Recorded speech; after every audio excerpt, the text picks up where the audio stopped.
Then that's when my company did layoffs, and that's when I was gone. I hated it. I hated it so much. They just want more and more and more from you, even when you hit your quota. Honestly, it was like one of the best times in my life. Amanda Sweatish, also known as Unemployed Amanda on TikTok, has spent the last 2 years navigating post-layoff limbo after leaving a six-figure tech job. Despite a finance degree and impressive job titles, Amanda found herself overqualified, underwhelmed, and wondering what job would bring her happiness. Now, juggling multiple part-time gigs and going back to school, Amanda has built a community around the messy, honest reality of figuring out what's next. Then it just never got better and could barely get an interview. Even if I got that first interview, could not get a second interview. I love pay transparency. Honestly, I feel very comfortable talking about it right now. We are told our titles at work reflect how well we work, how good of a worker we are. But yeah, I essentially am running out of money. Hi, Amanda. Thank you so much for joining us on So How Much Do You Make? Thanks. I'm so excited to be here. Today, I'm really excited to talk to you about your journey the last few years and how relatable I think your story is going to be for a lot of people. So for anyone who may not know or haven't read the episode description yet, you on TikTok are Unemployed Amanda. Yes. Where did the name come from? The name came from when I made my TikTok, I made it actually a year ago as of this month. I couldn't find a job in the specific field I was looking for, like a full-time job. I was laid off from my full-time job since December 2022, and it's had been a really long time. Yeah. And so, yeah, I started Unemployed Amanda really just to try to find other people that I could relate to, because at the time I had known a lot of people that had also experienced unemployment or layoffs, but not to the extent that I was in. Yeah. So that's where it came from. What does that look like for you right now? What does your employment look like right now? I work 2 part-time jobs. One job is I work as a house manager. Okay. For this man, and that entails I do his grocery shopping, I meal prep for him, I do his laundry, things like that. I do that once a week for him. Okay. And then my other job is I work at a Pilates studio part-time, just at the front desk, and do that about like 2 times a week.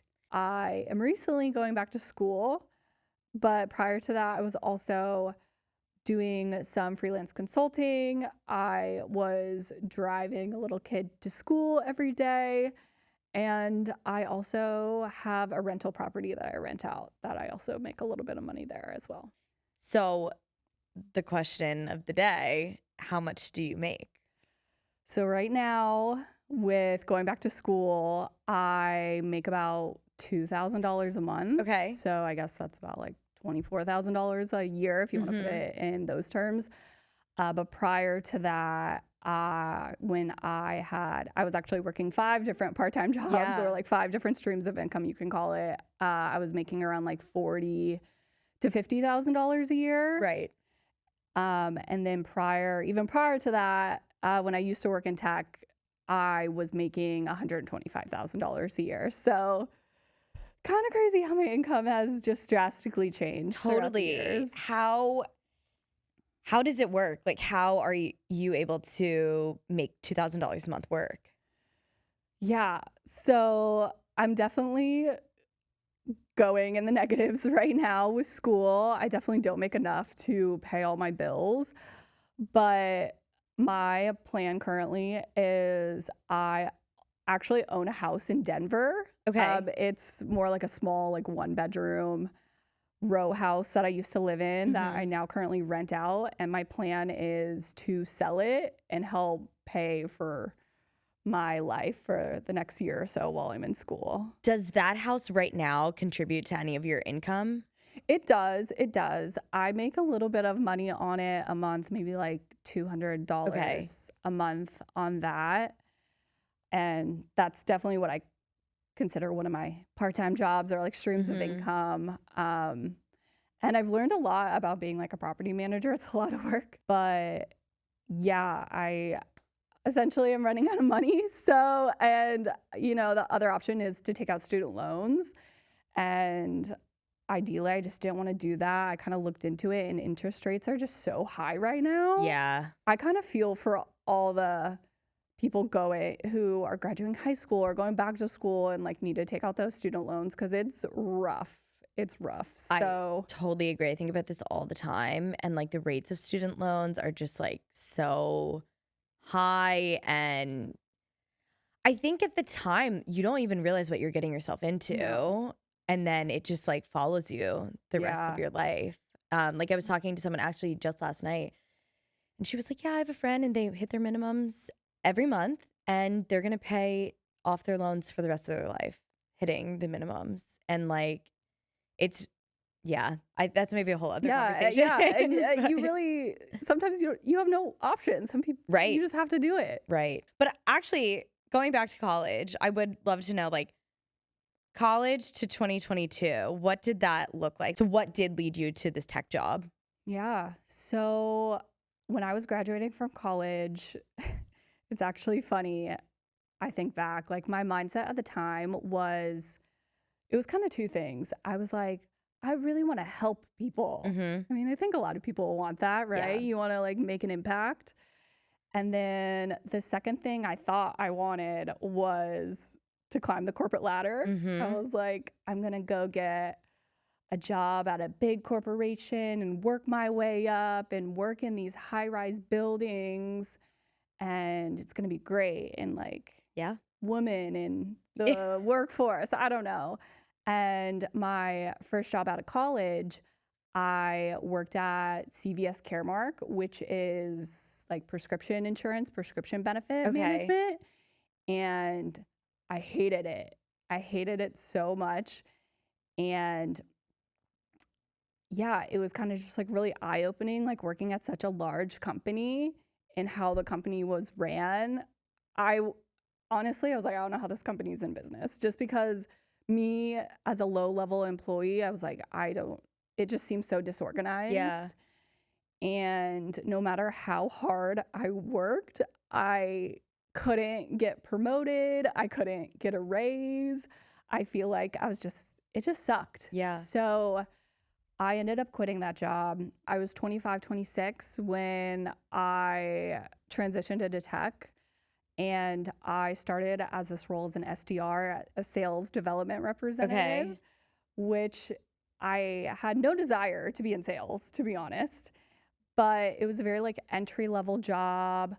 It was working with like other young people like me. They had a lot of good perks. It was fun.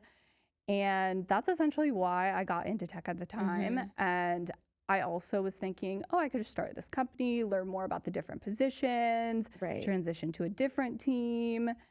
And as I was there, unfortunately, that there wasn't that much opportunity to move around and change. The sales position I was in, sales is the revenue generating part of the company. So they kind of just want to have you stay there so you can make money for the company. They don't really want you to move. So I kind of didn't have a lot of options. I saw other women doing really well, like my coworkers, because it is pretty like male dominated tech sales. Yeah. And I would see like these other women and I'm like, well, if they can do it, I can do it.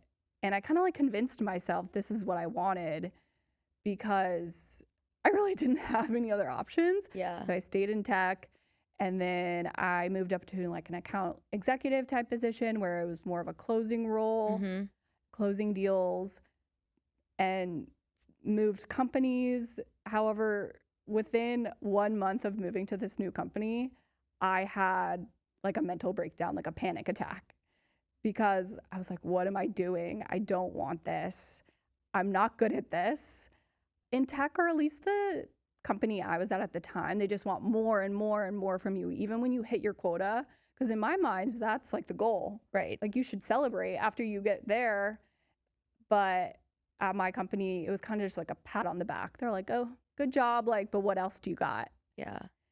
And yeah, luckily, finally, after 4 or 5 years doing tech sales, I finally was able to transition to another role more on the operations side of the business, and I did enjoy it a lot more than what I was doing before. I still really struggled with like what I wanted out of career. Like, is this fulfilling? I tried looking into getting a career coach. I was in therapy. Like, really, it was something I really Yeah. struggled with, like my career. So at this point, how many roles had you been at since graduating? CVS 1, then I was an SDR 2, then I was an account executive 3, then I was an operations analyst, so 4. in Okay. my 4th role. Yeah. So during this time, and then, no, you just said you were asking yourself these questions, but were you feeling fulfilled? Were you feeling excited about going to work? Or was it no? Absolutely not. Yeah. No. I think by the time I got into the operations role, I was feeling like, okay, like I'm getting towards maybe feeling more fulfilled. Right. Or I honestly was like, I don't know if I'll ever feel fulfilled Mm-hmm. in my workplace. Like, this is just something that I make money and I survive, and that's Yeah. kind of the only reason why I'm doing it. Right. Which I think a lot of people are Yeah. like starting to feel Yeah. that way. I know there was a time I felt that way. I was like, maybe I just don't feel happy at work ever. Yeah. Maybe that's just what it is. And that's fine too. I think people, if that's what you want, I think that's totally fine.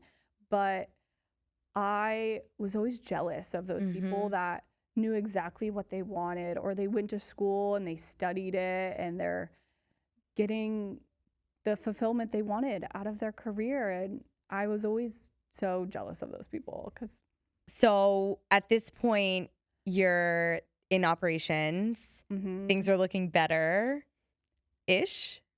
they're looking better-ish until so I was on this team, this very like specific team. My company had a payments product we Okay. were working on. And essentially when I say payments, like it was like a credit card processing Okay. that like tied into our whole platform. Mm-hmm. So as I was on this very like specific team, there was only 4 of us. And as soon as I joined this team, the company just decided to completely pivot in a lot of different ways. Pretty much my team, the job I was hired to do, like didn't exist anymore.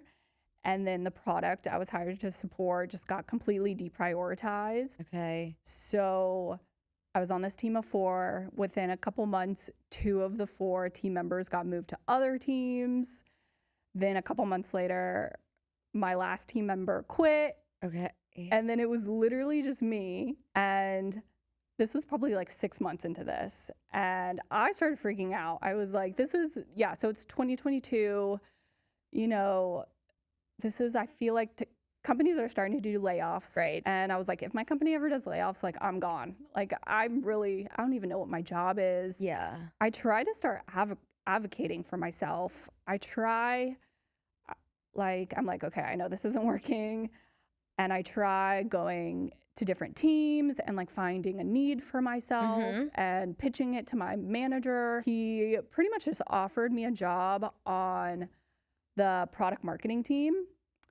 And he's like, yeah, you're kind of doing some product marketing work. And at the time I had no idea what product marketing was. And I spoke to the product marketing manager. She told me all about the role. And she point blank asked me, hey, is this something you're interested in?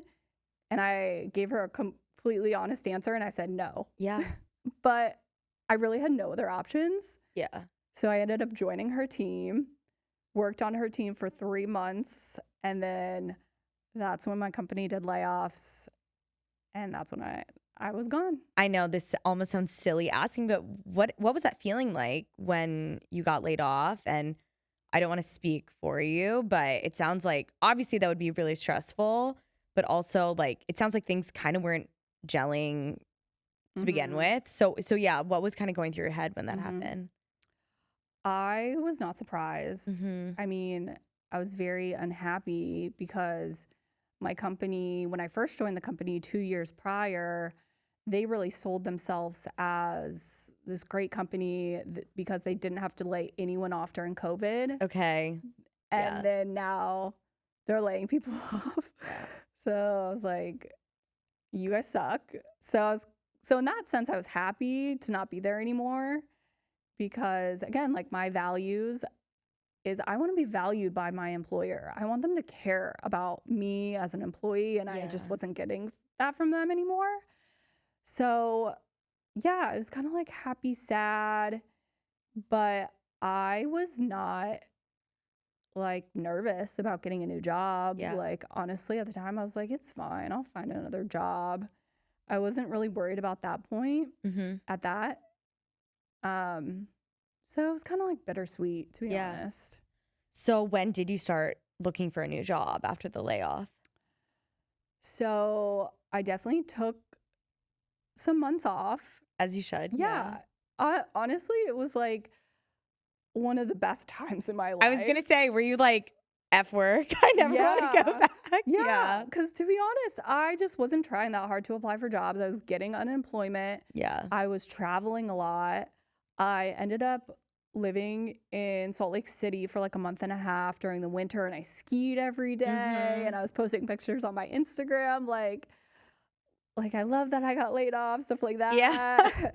And you were just working like through your savings. Yeah. Yeah. Yeah. I was getting unemployment, and I was also renting out my house in Denver, Right. some money there.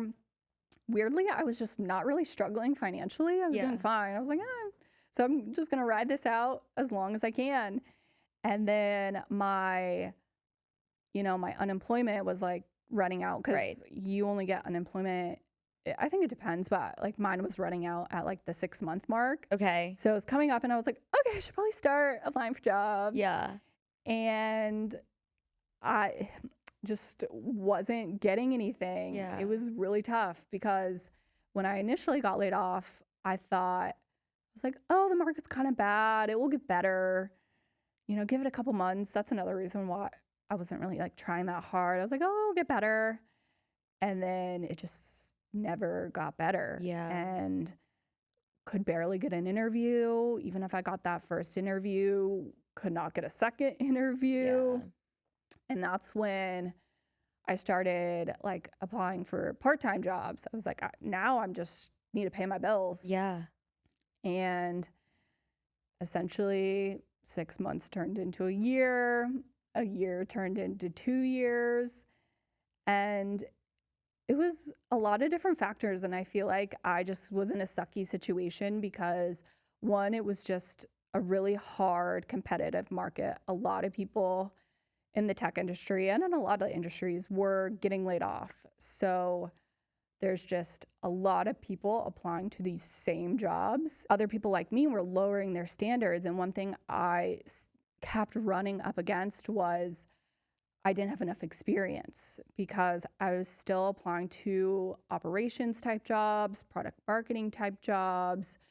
I knew I didn't want to do sales. Right. So I technically only had this like year of this experience, even though I had been in the workforce for 8+ years. No one would consider any of my other experience relevant. Yeah. So when I would get interviews, there was always someone who had more experience than me.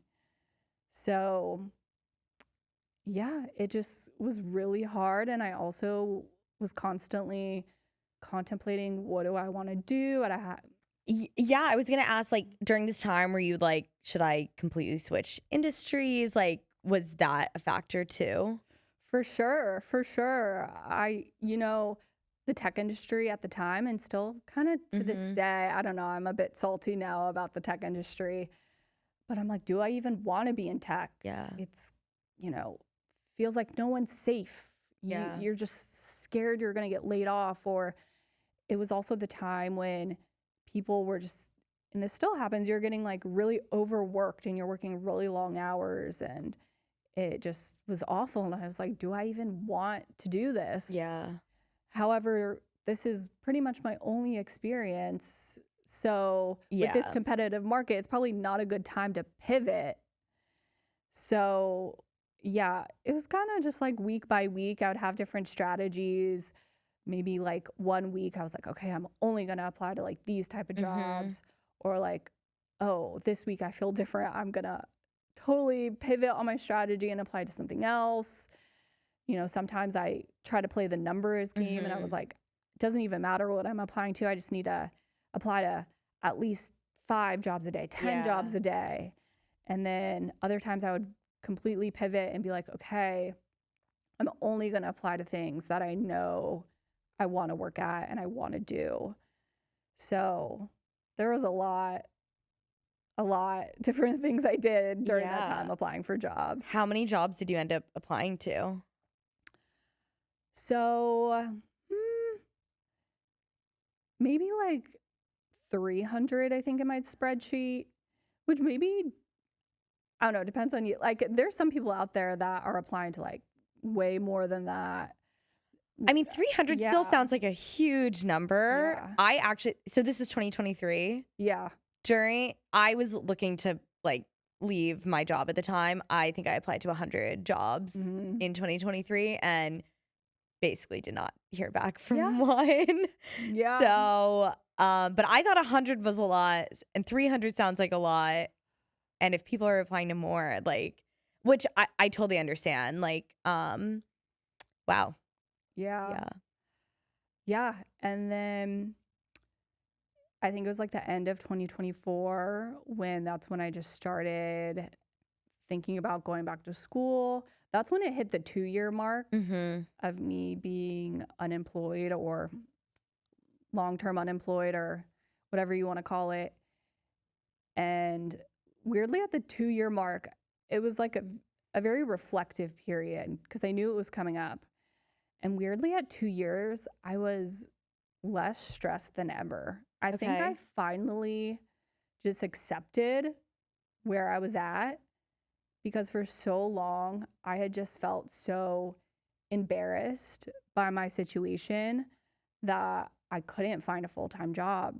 It's embarrassing. And it hits you so personally. And you're like, what is wrong with me? Why can't I find a job? It's so demoralizing. Well, I can totally understand that. Like, you have nothing to feel embarrassed about, but feeling that way totally makes sense, especially like we're told our titles at work reflect how well we work, how good of a worker we are. Our outputs are what makes us good or bad. We've kind of been told forever that our self-worth, it defines you. It's wrapped up in it. And like, also just we're taught to like compare ourselves to other people. And so it totally makes sense that you're feeling this way. During those 2 years, how did you get by? Yeah. So one thing that really helped, and this is also really embarrassing to admit, but I live in low-income housing, which I think when you say that, it sounds, I don't know, my first impression of it, or, you know, you're just like, ugh, like what kind of people live there? There's a stigma there's around definitely saying that. Stigma. But my experience now, I'm like, no, like these are people that just make a lower income. It doesn't necessarily mean they're bad people or anything about them. The apartment complex I live in is a lot of families. It's a lot of immigrants. And yeah, I feel so grateful that I can have this cheap rent because I live in Seattle and it's very expensive. Like I literally couldn't afford it if I didn't live in this low income housing.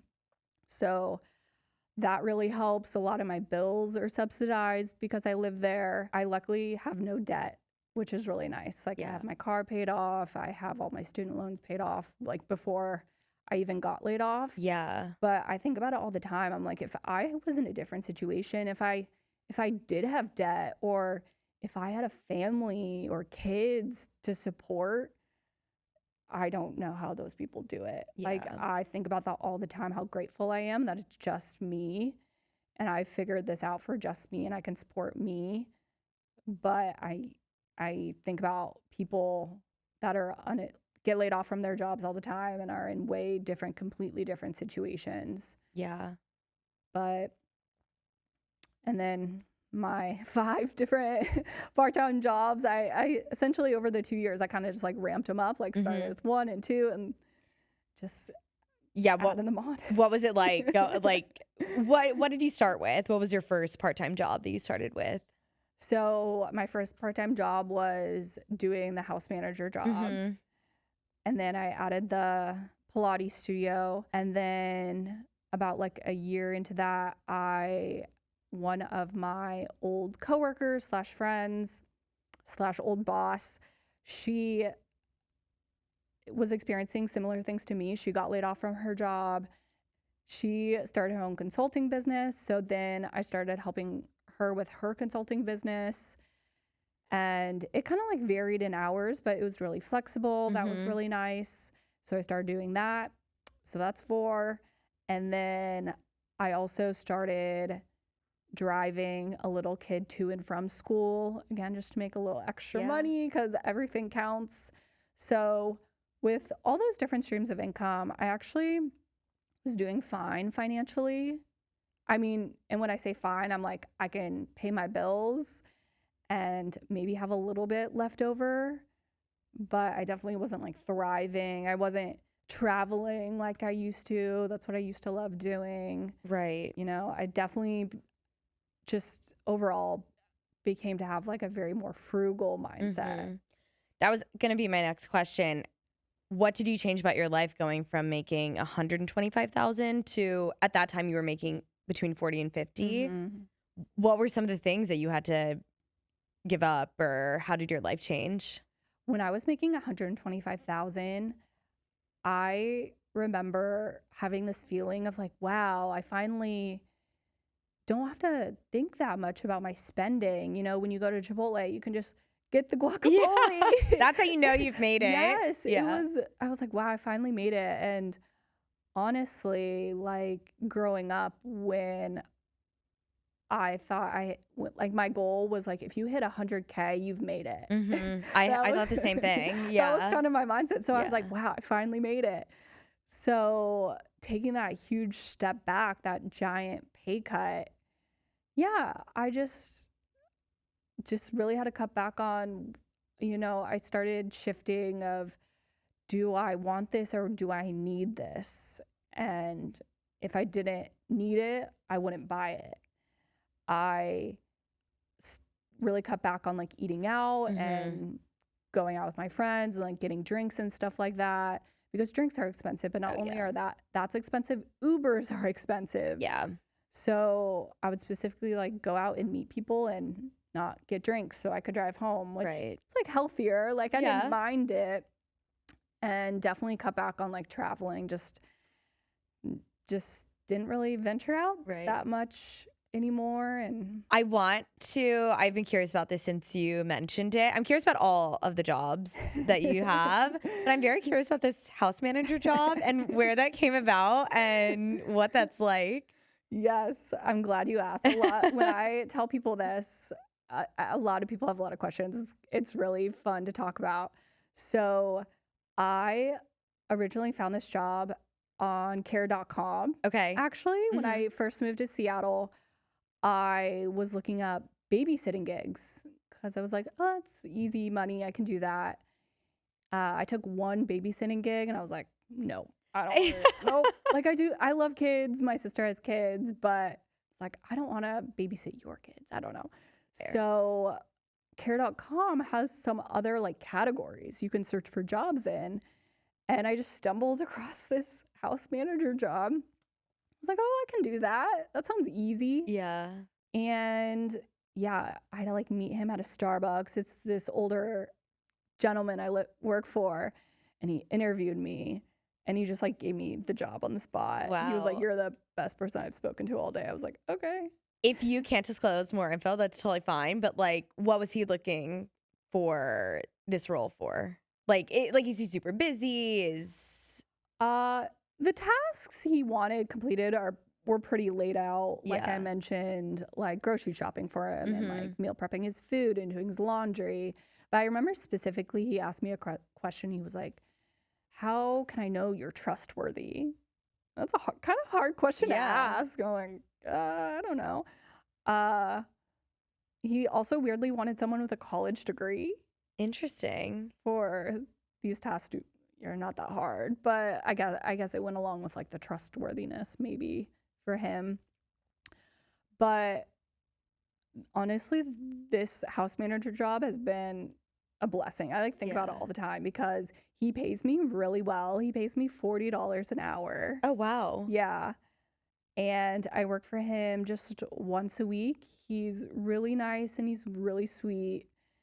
And it's easy. Yeah. But so I've been doing it for 2 years now, which is crazy. I like think about that. I'm like, wow, like I thought I'd have a job by now. But yeah, the first year I started doing it, every day I would go work for him and I'd be like, I can't wait not to do this anymore. I can't wait not to do this anymore. Not because I hated it. I just wanted my life back. Right. It just felt like something that you hadn't planned on doing. And it probably didn't feel like your path at the time. Yeah. Yeah. And then as time went on and I kind of was like, well, I guess this is my new normal. I just became very grateful for that job and the flexibility. And honestly, like you mentioned before, you're like, how do you afford your lifestyle? And this one job is it, like, because it does pay me pretty decently. Yeah. Like when I decided to go back to school, I definitely was like, okay, if I'm going back to school, I need to keep doing this house manager job so it can help me pay my rent and at least some of my bills in the meantime. But yeah, it's been great. What are you going to school for? So I'm studying accounting, Cool. which, yeah, sometimes I get some different reactions. Some people are like, oh, like accounting. Yeah, it's not like the sexiest thing to accounting study, but it's great. The worst class I've ever taken in my whole life, the worst grade I've ever gotten was financial accounting 101. So I applaud anyone who is able to go it's into really accounting. a subject, I think, where you like it or you don't like it. Yeah. Like you get it or you don't get it. Totally. And I get it. And yeah, I'm super excited. I'm really hoping it's a good path for me. It's something totally different than what I used to do. So I'm hoping it works out and I can find a job. That's the goal. What led you to want to go back to school for accounting? So as my unemployment went on, my long-term unemployment went on, and the job search was just really rough, I just kind of switched up my strategy. I feel like in my job search in the beginning, it was mostly very short term. I was like, what can I do to get a job right now? Right. Especially as I got like more desperate as more time went on. My standards just kept lowering and lowering. And then the more I had time to like think about it and process it, I was more thinking in the mindset of what's going to make me happy in the long term. You know, I'm already having to sacrifice a lot if it's, you know, lowering my salary expectations or lowering my standards, whatever. And I was like, well, if I'm already going to have to sacrifice something, why not at least do something that can be more fulfilling? So I started researching going back to school, and yeah, just quickly like stumbled across accounting. I was a finance major in undergrad, so I kind of already like numbers. I like Excel. I like budgeting, things like that. And I really did like my accounting classes in undergrad. And I was like, you know what? Accounting just seems like a good fit. And I also was talking a lot with my sister and my brother-in-law. They have a very like entrepreneurial mindset. And they were really pushing me. They're like, why don't you start your own business or something like that? I've gotten a lot of advice like that. Yeah. Start your own business. I'm like, what even is starting your own business? Right. I have no ideas. I don't know. That sounds like that's a lot of work. Did you stop with some of the other jobs when you went to school? Yes. I cut back on the Pilates studio I work at. I used to work, I think, like 5 shifts a week and had to cut back to 2. But I also love working there as well. And you know that question, if people ask, like, if money doesn't matter, what would you want to do? I would love to just work at this Pilates studio. It's so fun. It's honestly just like hang out with all your friends, and it's locally owned by this woman, and I love her so much. And honestly, I like aspire to her. I'm like, oh, she has like her own little small business. I want my own small business maybe one day. And she's all about building community, and that's honestly and that's where I've met a lot of my friends currently now, honestly. I was gonna ask, so my best friend, she works part-time at a bar studio, and she talks about it the same way you're talking about this Pilates studio. She's found so much community there, so many friends, and like just so many women that she looks up to that are there. So that sounds like a really great community to have. Yeah, it really is. I love it. And then on top of that, the financial aspect, if we're being honest, I get a free Pilates membership, and those aren't cheap either. Definitely. So I was like, well, I got to keep doing this if I want this free membership. So those are the two I kept like when transitioning back to school. Was there a time or a moment where you were like, maybe I could just do this. Maybe I don't have to go back to a full-time job. Maybe this is what I'm supposed to be doing. Yes, that definitely crossed my mind. Absolutely. Because it was the first time in my life I was not stressed out by a job. Yeah, there were other stresses in my life. Right. But I didn't have a stressful job. I had to work I had a pretty flexible schedule. I was somewhat like working for myself. And yeah, it definitely crossed my mind. I was like, do I just keep doing this? Like, I'm getting by. I'm not thriving financially, but I'm getting by. It's fine. And there were also other people, and I thought about this too, but other people recommended, they're like, why don't you just go be a house manager for some more people? Do that. Like, make that a business. And it definitely crossed my mind. I was like, should I look into this more? But still at the end of the day, it wasn't very fulfilling to me. I think that's what I keep like circling back to. Definitely. Ideally, I would just love to, I don't know, I just want to do something I'm proud of, and something, I'm not embarrassed to say. And I think that's why I was hoping to like get more of a full-time job. How has it been talking to your friends and family about being unemployed for the past couple of years? It's fluctuated. Yeah. Like I said in the beginning, it was really embarrassing. And you know, when like you meet someone new and the first question they ask you is, oh, so what do you do? Yeah, living in DC, that's the number one question. I hated that question. Every time I met someone new, I just felt so embarrassed. I'm like, what do I say? Like sometimes I would lead with, oh, I'm laid off, or oh, I work at a Pilates studio. I don't know. Because just like you were saying, like you're so defined by your job these days. But I think as I started my TikTok and I just started talking about it more openly, I kind of got a little bit more confident about it.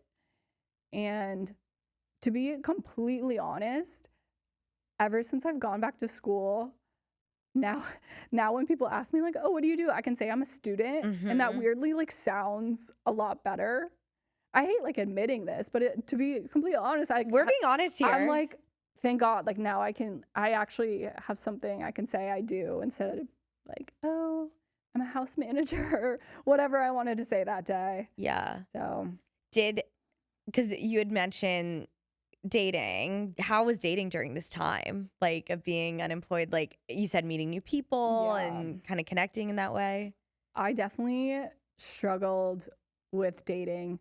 So I guess I mentioned I moved to Seattle. I had a boyfriend. That didn't end up working out. So when I did get back into the dating pool, I was like, for that exact question, what do you do? Like, I think I did a couple different things. I think like some dates I would go on, I would say I would work in consulting. I think that's what I started saying. I was like, oh, that sounds way more like a real job. Sure. So I would just say I work in consulting and try not to like go into it that much. Or sometimes I would go on the date and I would try to be super honest and vulnerable. and be like, yeah, I got laid off. Like, I work all these different part-time jobs. Like, I'm like struggling right now. I'm trying to find a new job. It's been hard. But I was always afraid that the guys I went on dates with would be super turned off by that because, yeah, I admit it. Like, I can admit when I go on a date, like, their job is important to Right. me. Like, I want someone who hopefully has a pretty good career, makes pretty good money, can be a good partner financially. Mm-hmm. And I knew I couldn't really provide that right now. So again, I would get embarrassed and currently currently my dating, I've with going back to school, I'm like, you know what? I just want to focus on this. Like, Yeah, a lot of this comes from your own internal dialogue. So that makes sense that you're mhm. feeling that way. But as I've said a few times, I think a lot of people can relate to this conversation. I know a lot of my friends who have been laid off and are really struggling to find something else in the same sector, or at the same caliber, or full time. And I mean, we're seeing it more and more with the market, with, living, as I said, living in DC, AI. AI, like there's so much going on. Like, what advice do you have for people who are kind of in the same situation with you? I I mean, I don't know how much advice I can give since I haven't been super successful, But you but in navigated my this. yeah, I was a part of like this, what was it called? Like kind of like career support group kind of Mm-hmm. thing. Uh, and two girls I was partnered with, I suggested them. I was like, well, if you can't find a job right now, try to find a part-time job, at least something you enjoy. Like for example, the Pilates studio for me, I really enjoy working there. It's fun. Like go find if you have to if you have to find a part-time job to get by, at least try to do something fun. Right. Like that was really helpful to me. And I would also suggest, I think, that think about what truly makes you happy or think would make you happy in your career. Once I shifted in that mindset and now I'm going on a down a path hopefully to find more fulfillment in my career. Definitely. I'm way more excited about my future career Yeah. with accounting, even Yeah. that I feel way more excited to learn about it because in my job search, when I would get interviews, I dreaded it sometimes. So I would suggest that if you can really process it and figure out what hopefully makes you happy, I think that's what I would suggest. Yeah. So tell me about your TikTok. Tell me about starting your TikTok and what that was like and how it's been going. Yeah. So my TikTok.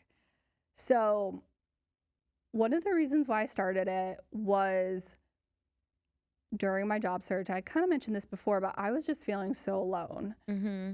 I didn't have a lot of people I could talk to about it. I did have like friends and family, and I knew people that had also been laid off, but I just couldn't relate to them. No one could relate to me. So I started it honestly to find community. And even though sometimes I think it's like kind of cringy and I'm just talking to myself on my phone and I'm posting it on the internet, it weirdly helped me feel so much better in my job process. And yes, finding more people that I can relate to, they can relate to me, it makes it feel so much less lonely. Yeah. And yeah, it's been great. Yeah, and my goal too with my TikTok was I just wanted to be super vulnerable and honest. I love pay transparency and I love what you're doing and I love what a whole bunch of other creators are doing with pay transparency and financial transparency and talking about money. I've always been super into that. So that's a lot what I share on my TikTok and how much money I make and how much money I'm spending. And it's helped me a lot through all this process, honestly. What's some of the feedback you've gotten from your viewers, from your audience? Mostly all positive. That's great. It's actually really funny. When I started my TikTok, I specifically didn't want anyone to find me that I knew. Oh yeah, I I was understand like, that. I'm gonna make this TikTok. I didn't start an Instagram because I was like, I think people that know me are gonna find me easily. So I just started TikTok, and I didn't know anything about posting on TikTok. Yeah. And slowly, all my coworkers, everyone I knew started like seeing my videos, and even at the Pilates studio, girls I didn't even know, they're just coming to take a class. They'd be like, "Oh my gosh, I've seen your TikTok," and I'd get embarrassed. I'd be like, "Oh my god, Yeah. like, don't watch it. I'm so cringy." And they'd be like, "No, like you're great," and they would be like, "I can relate too." And I got such positive feedback from them and my friends, and that made me feel a little bit better about it. And now it's so funny. Now I have people from my high school I know and college I know like commenting, and sometimes I'm like, I don't know, I don't love that. I don't want them to see this side of me, but at the same time I'm like, this is me, this is who I am. Yeah. This is my life. Maybe it's not exactly how I wanted it to turn out. And I know we were talking about like comparisons earlier. Like, if you're comparing me to other people in your life, I'm way different. I'm on a completely different path than so many other people. And at times I have felt so behind. I think that's what a lot of people feel like moving into your early 30s. You feel so behind, and I've definitely felt that. But sometimes, it goes day by day. Sometimes I'm like, you know what? I'm doing great. Like, I'm proud of myself. I can support myself in this really unfortunate situation, and I feel proud of that. And then other times, it's hard. Yeah. It's hard. I'm really excited for you. I feel like really good things you're like putting the building blocks for just like setting yourself up for a really fulfilling future. It just really seems that way. I hope so. It's going back to school and getting into learning more about accounting. If I'm being honest, some days I'm like, why am I doing this again? Do I want to do this? Because another thing I've really learned throughout this process, and again, I'm just bitter, I can admit that, but corporate America, I don't know if it's for me. And I think of a lot of accounting careers, you can go and work for corporate America or work for the Big Four, if you know what that is, those big accounting firms. That's a very normal path to go down. And I'm like, I don't know if I want that. And I know I circle back to this. Oh, I'd love to do accounting for small businesses one day, but I know I need to get experience first. I don't think I could just graduate and just go do that. Right. So I'm like, I know I'm going to have to like go into the workforce, and I struggle with it. I'm like, do I go back into corporate America to get this experience? And I'm currently in the process of like figuring out what routes I can do other than working in corporate America, or I don't know. I'm kind of trying to just be open-minded and learn the most I can right now, and talk to as many people as I can in this field, and hopefully figure it out and do something I like. That's the goal. What do you think that it would look like when you say like, I've made it? That's a good question. I don't know. One thing that's also a big value to me is work-life balance. And I just like I mentioned before, I'm not super financially motivated, money motivated, but I also would love to make enough money where I don't have to think about money. Yeah. Like, I don't need to make the most amount of money, but just to live a comfortable life. I think and I can travel, I can do whatever I want. I think that's when I think I've made it. How does it feel talking about money right now and having this like open conversation? Honestly, I feel very comfortable talking about it right now. Yeah. I feel like a lot of people think about it and they're just afraid to ask these questions. And I'm like, why not just talk about it? I don't know. I feel like we all experience that. For example, maybe you're driving in a nice neighborhood and you see a nice house and you're always like, what does this person do for work? Mm-hmm. How do you buy this house? Yeah. Or have you ever experienced where just you're driving around in the middle of the workday, for example, and there's so many people out and you're like, what do these people do for work? So I don't know. I love talking about money. Yeah. I'm not afraid to like ask these questions. I still like dance around it. I'm not walking up to everyone like, how much do you make? How much do you make? That's But my job. yeah. But I love the transparency and I love in the direction we're going with financial transparency. And it's a big interest to me. Like I love numbers and money and budgets, and I enjoy talking openly about it. Thank you so much for joining us, Amanda. I really, really love talking to you. Thank you for being so open. I know a lot of people will appreciate this episode. I wanted to ask if you had anything to plug and where people can find you. Yeah, thank you, Mega. It's been so fun. You can find me if you want to follow my TikTok. It's unemployed Amanda. And that's it. Great. Thank you. Thank you.